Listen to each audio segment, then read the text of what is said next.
Have you ever felt that everything you try goes wrong? That no matter how many times you make an effort, life shows you a closed door? You try one path and it fails. You try another and it collapses. And you start to wonder, maybe life just doesn't want me to succeed. But what if I told you those wrong doors are not punishments?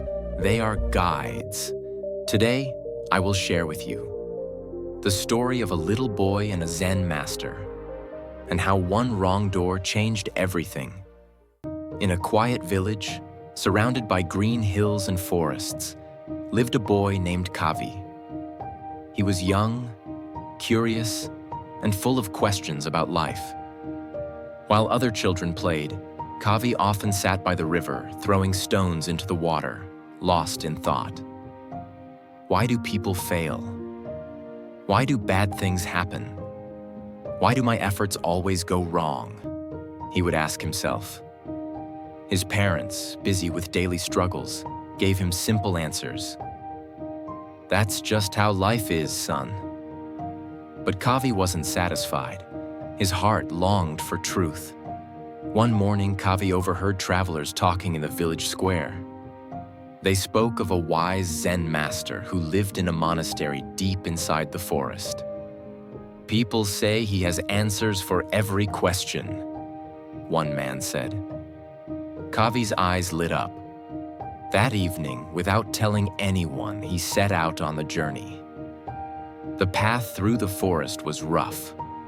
Tall trees blocked the sunlight, roots tangled across the ground, and strange calls of animals echoed all around him. Fear tugged at his heart, but curiosity pulled him forward.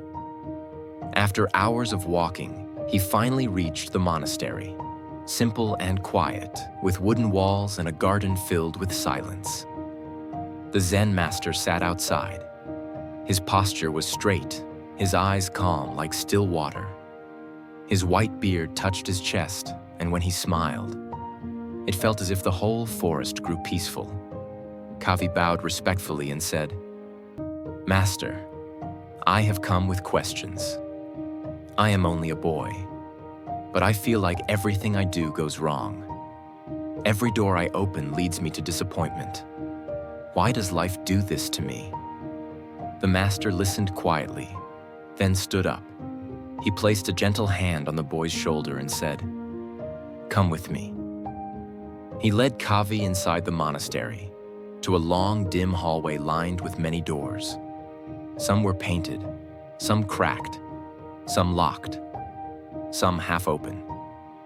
The master pointed toward them and said, "Choose a door." "Open it," Kavi looked around. His heart told him to choose the strongest looking door, tall, golden, beautifully carved. This must lead to something good, he thought.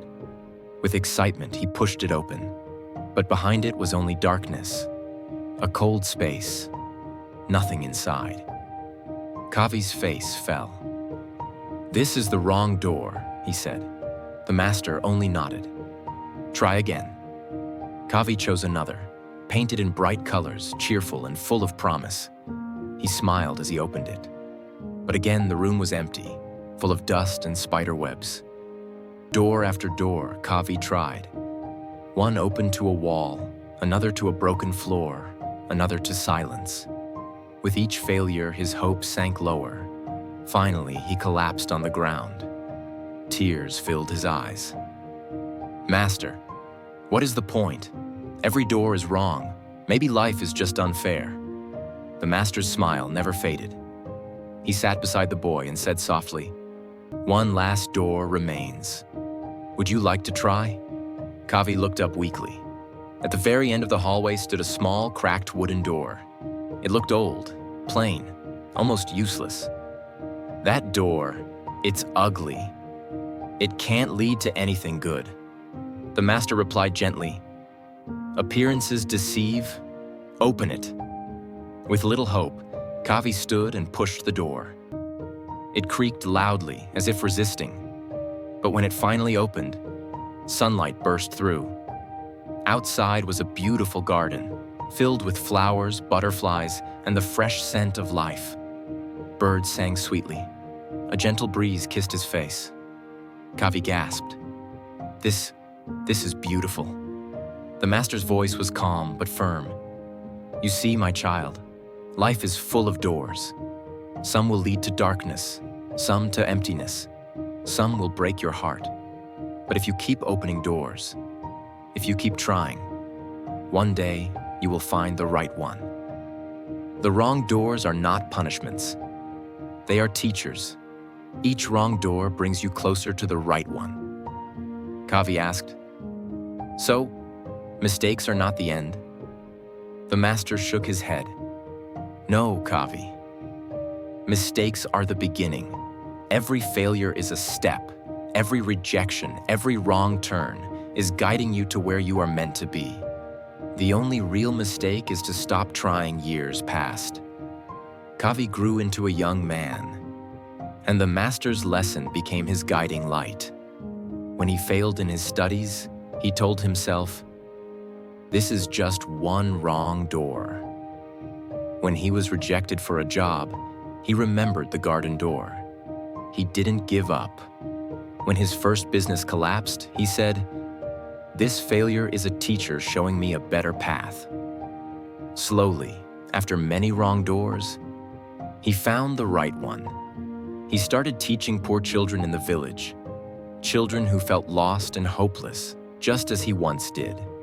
Soon, his little school became a place of hope. One evening, as the sun painted the sky in gold, a student asked him, "Sir, how did you succeed after so many failures? Didn't you feel like giving up?" Kavi smiled and told them about the Zen master and the hallway of doors. Don't be afraid of wrong doors. Don't fear mistakes. Life is not punishing you. It's preparing you. The wrong doors are just leading you closer to the right one. So, what is the lesson in life? You will face many disappointments. You will knock on doors that never open. You will try paths that lead nowhere. But remember this: every wrong door is still guiding you toward the right one. The only true failure is to stop trying. If this story touched your heart, don't forget to like, share, and subscribe. To Inspired Shine for more stories that light your way.